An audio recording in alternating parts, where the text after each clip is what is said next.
자, 이번 시간에는 생물 다양성 보전에 대해서 한번 알아보겠습니다.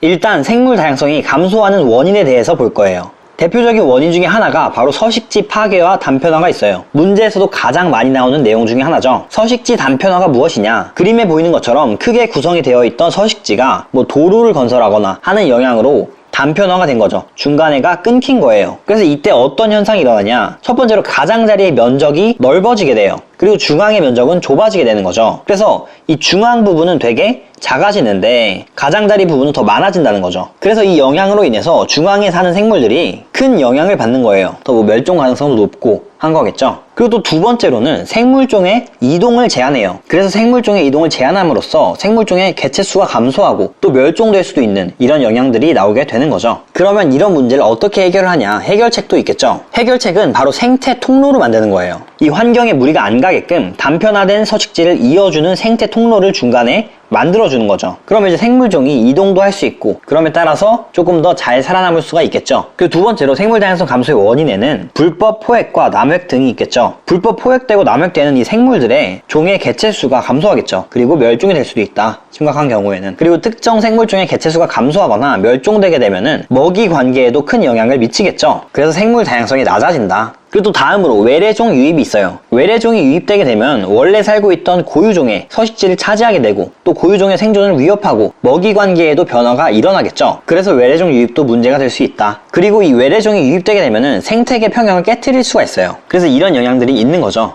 그 다음으로는 또 환경오염이라는 원인이 있겠죠. 다음 페이지로 넘어갈게요.